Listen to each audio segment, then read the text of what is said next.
ನಮಸ್ಕಾರ ಸ್ನೇಹಿತರೆ. ಇತ್ತೀಚೆಗೆ ಲೋಕಸಭೆಯಲ್ಲಿ ಪ್ರಮಾಣವಚನ ಸ್ವೀಕಾರ ಮಾಡುವಾಗ ಪ್ರತಿಯೊಬ್ಬರು ಕೂಡ ಸಂವಿಧಾನದ ಪುಸ್ತಕವನ್ನು ಕೈ ಹಿಡ್ಕೊಂಡು ಪ್ರಮಾಣವಚನವನ್ನು ಸ್ವೀಕಾರ ಮಾಡಿದ್ರು. ಸಂತೋಷ.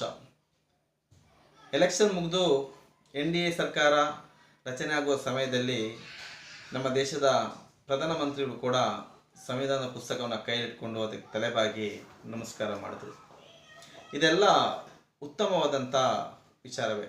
ಆದರೆ ನಿಜವಾಗಿಯೂ ಸಂವಿಧಾನವನ್ನು ಕೈ ಹಿಡ್ಕೊಂಡು ಪ್ರಮಾಣವಚನ ಮಾಡಿದಂಥ ಅಷ್ಟೂ ಜನರು ಕೂಡ ಅವರ ಆತ್ಮ ಸಾಕ್ಷಿಯಾಗಿ ಯೋಚನೆ ಮಾಡಿ ಇವತ್ತು ದೇಶದಲ್ಲಿ ಆ ಸಂವಿಧಾನದಲ್ಲಿ ಇರುವಂತಹ ಪ್ರತಿಯೊಂದು ವಿಚಾರಗಳು ಕೂಡ ಸಂವಿಧಾನದ ಮೂಲ ಉದ್ದೇಶ ಏನಂದರೆ ನಮ್ಮ ದೇಶದ ಕಟ್ಟ ಕಡೆಯ ವ್ಯಕ್ತಿಗೂ ಕೂಡ ಸಮಾನವಾದಂತಹ ಅವಕಾಶಗಳು ಸಿಗಬೇಕು, ನ್ಯಾಯಗಳು ಸಿಗಬೇಕು, ಎಲ್ಲರೂ ಕೂಡ ಒಂದೇ ಅನ್ನೋ ಒಂದು ಸಂದೇಶವನ್ನು ಸಾರುತ್ತೆ. ಇವತ್ತು ನಮ್ಮ ದೇಶಕ್ಕೆ ಸ್ವತಂತ್ರ ಬಂದು 75 ವರ್ಷ ಆದರೂ ಕೂಡ ಇವತ್ತಿಗೂ ಕೂಡ ನಾವು ಸಂವಿಧಾನದಲ್ಲಿ ಇರುವಂಥ ವಿಚಾರಗಳನ್ನು ನಿಜವಾಗ್ಲೂ ಪಾಲಿಸ್ತಿದ್ವಾ ಇಲ್ವಾ ಅನ್ನೋದನ್ನು ನಮಗೆ ನಾವೇ ಯೋಚನೆ ಮಾಡಬೇಕಾಗತ್ತೆ. ಯಾಕೆ ಈ ವಿಚಾರವನ್ನು ಹೇಳ್ತಿದ್ದೀನಿ ಅಂದರೆ, ಇದೇ 23/6/2024 ಚಿಕ್ಕಮಗಳೂರು ಜಿಲ್ಲೆಯ ಶೃಂಗೇರಿ ತಾಲೂಕಿನಲ್ಲಿ ಒಂದು ಘಟನೆ ನಡೆಯಿತು ಸ್ನೇಹಿತರೆ. ಒಂದು 2-3 ದಿನದಿಂದ TV9 ಆಗಿರ್ಬೋದು, ಬೇರೆ ಅನೇಕ ನ್ಯೂಸ್ ಚಾನಲ್ಗಳಲ್ಲಿ ಈ ವಿಷಯಗಳು ಬರ್ತಾಯಿತ್ತು. ಕಂಪ್ಲೀಟ್ ವಿಷಯದ ಸಾರಾಂಶ ಏನಂದರೆ, ಮೊದಲಿಗೆ ಬಂದು ಟಿವಿಯಲ್ಲಿ ಪ್ರಸಾರ ಆದಂಥದ್ದು ಒಬ್ಬ ರಾಜಕೀಯ ಮುಖಂಡ ಚಿಕ್ಕ ವಯಸ್ಸಿನ ಬಾಲಕರನ್ನು ಅಸಹಜ ಲೈಂಗಿಕ ಕ್ರಿಯೆಗೆ ಬಳಸ್ಕೊಂಡಿದ್ದಾನೆ ಅನ್ನೋ ಒಂದು ವಿಚಾರವಾಗಿ ಟಿವಿಗಳಲ್ಲಿ ನ್ಯೂಸ್ಗಳು ಬಂತು. ಎಲ್ಲ ಟಿವಿಯವರು ಕೂಡ ಅದನ್ನು ಪ್ರಸಾರ ಮಾಡಿದ್ರು. ಅದರ ಸತ್ಯಾಂಶ ಏನು ಅನ್ನೋದನ್ನು ಆ ಡೀಟೇಲ್ಸನ್ನು ವಿವರಗಳನ್ನು ತಿಳಿಸ್ತೀನಿ.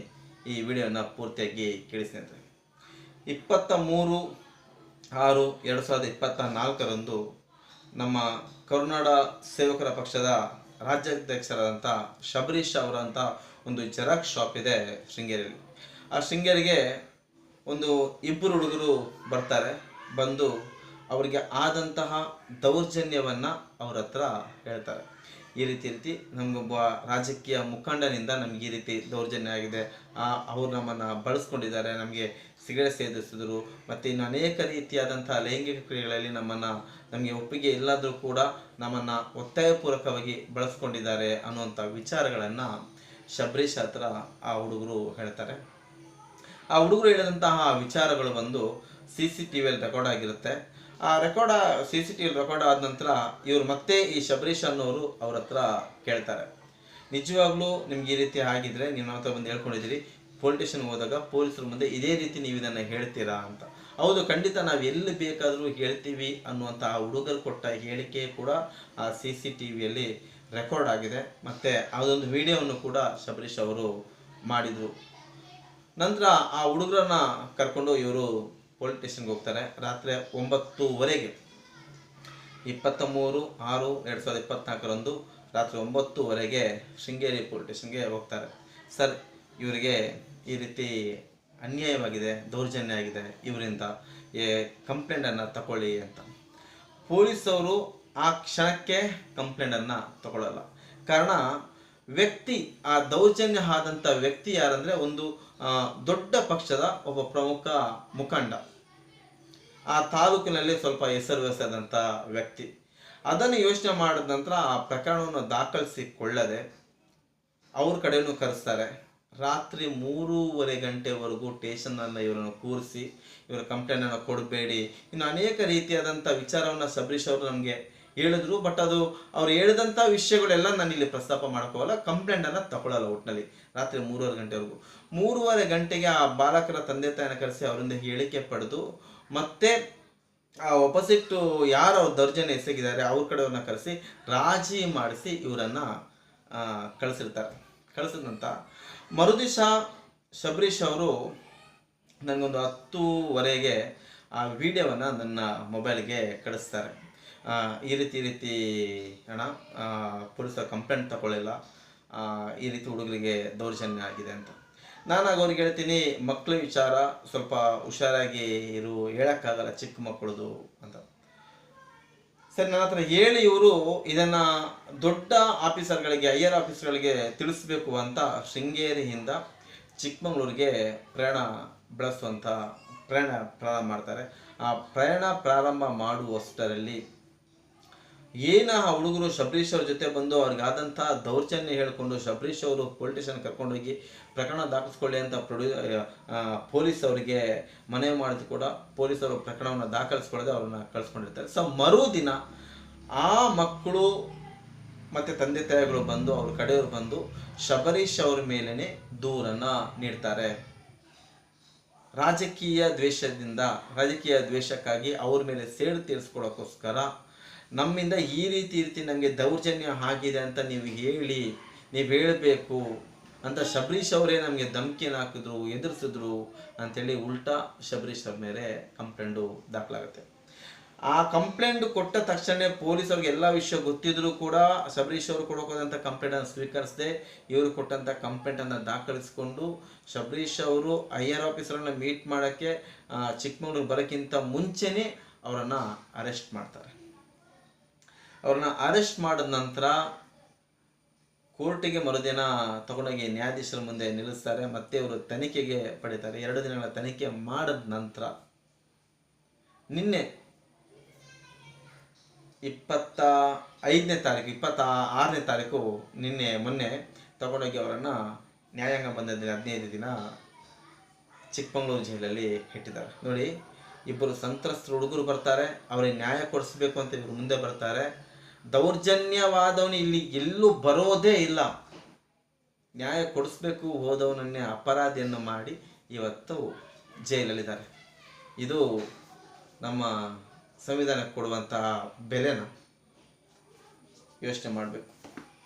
ಇದು ಒಂದು ಕೇಸ್ ಮಾತ್ರ ಅಲ್ಲ ಸ್ನೇಹಿತರೆ, ಇಡೀ ದೇಶದಲ್ಲಾಗಿರ್ಬೋದು, ಇಡೀ ರಾಜ್ಯದಲ್ಲಾಗಿರ್ಬೋದು, ಯಾರು ದುರ್ಬಲರಿದ್ದಾರೆ, ಯಾರು ಬಡವರಿದ್ದಾರೆ, ಯಾರ ಹತ್ರ ಹೆಚ್ಚಿನ ಶಕ್ತಿ ಇಲ್ಲ, ಅವರಿಗೆ ಇದೇ ರೀತಿಯಾದಂಥ ಅನೇಕ ರೀತಿಯಾದಂಥ ದೌರ್ಜನ್ಯಕ್ಕೆ ಒಳಗಾಗ್ತಿದ್ದಾರೆ, ಅನ್ಯಾಯಕ್ಕೆ ಒಳಗಾಗ್ತಿದ್ದಾರೆ. ಇದು ಒಂದೇ ಒಂದು ಕಾರಣ ಮಾತ್ರ.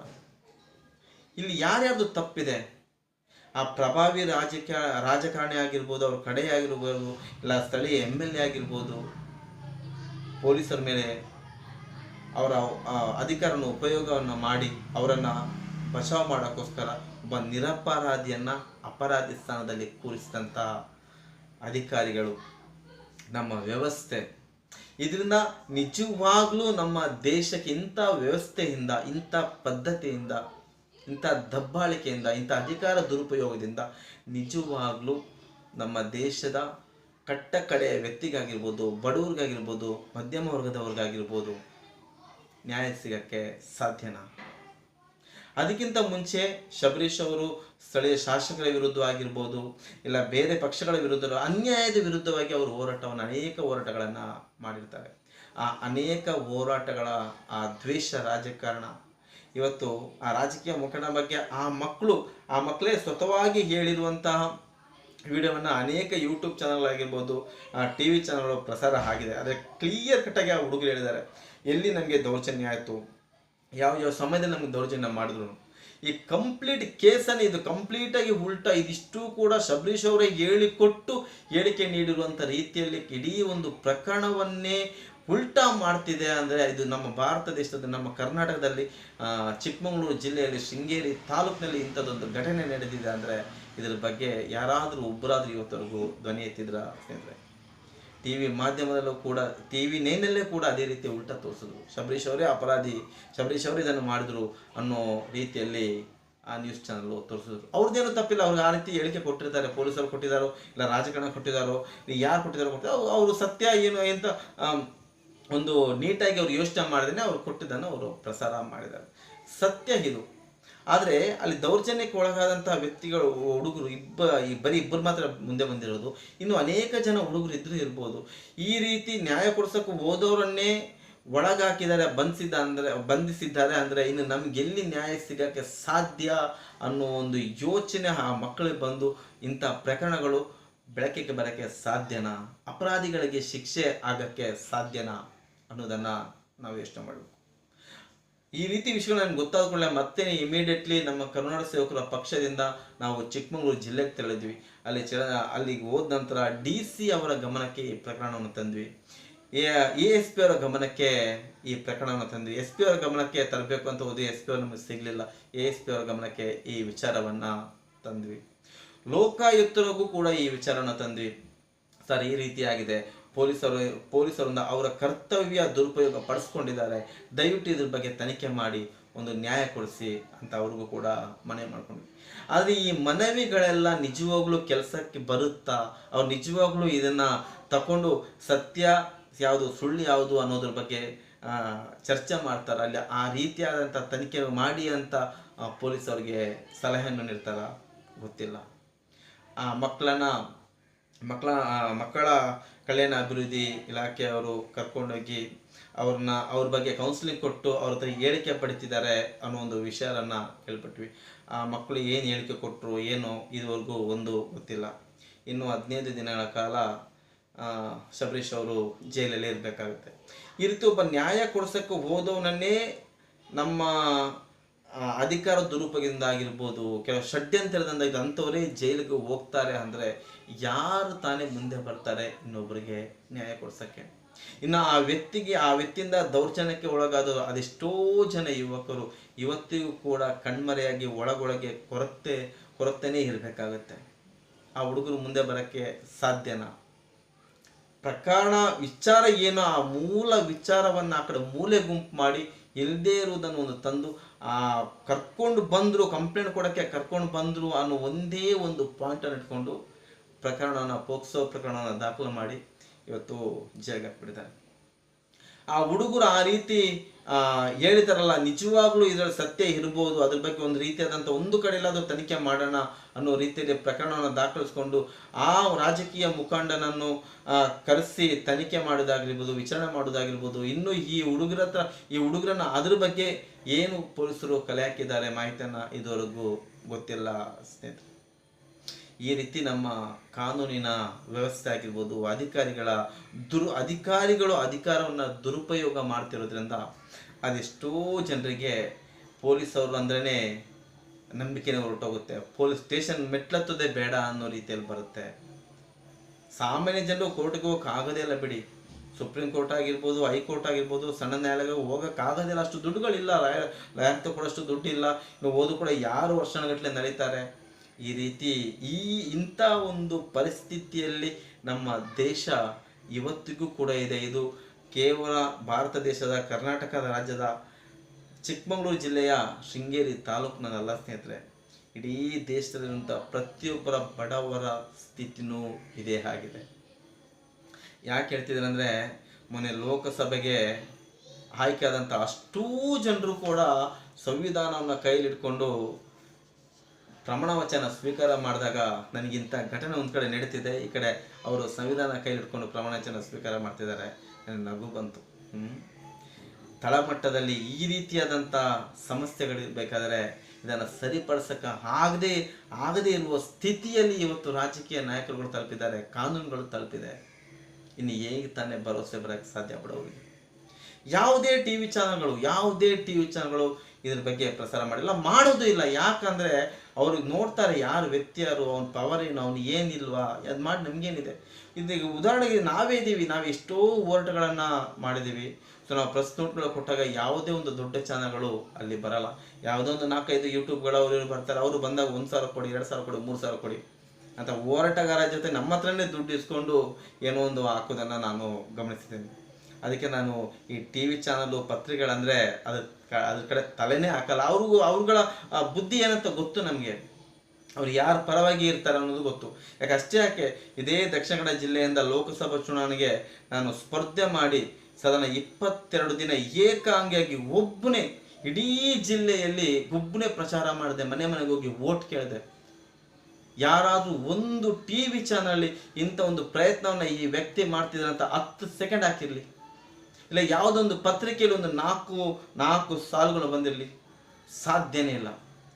ಆ ಸಮಯದಲ್ಲಂತೂ ಬರೀ ಎರಡೇ ಪಕ್ಷ, BJP ಕಾಂಗ್ರೆಸ್ ಬಿಟ್ಟರೆ ಬರೀ ಯಾರು ಅಭ್ಯರ್ಥಿಗಳೇ ಅಲ್ಲ ಅನ್ನೋ ಮಟ್ಟಿಗೆ ಎಲ್ಲ ಚಾನಲ್ಗಳು ಕೂಡ ಕೆಲಸವನ್ನು ಮಾಡ್ತು. ಇದು ನಮ್ಮ ವ್ಯವಸ್ಥೆ. ಇದನ್ನೆಲ್ಲ ಸರಿಪಡಿಸ್ಬೇಕು ಅಂತಲೇ ನಾವು ಕರುನಾಡ ಸೇವಕರ ಪಕ್ಷವನ್ನು ಕಟ್ಟಿದ್ವಿ. ಇವತ್ತು ಕೂಡ ಹೋರಾಟ ಮಾಡ್ತಿದ್ದೇವೆ, ಇನ್ನು ಮುಂದೆ ಕೂಡ ಹೋರಾಟವನ್ನು ಮಾಡ್ತೀವಿ.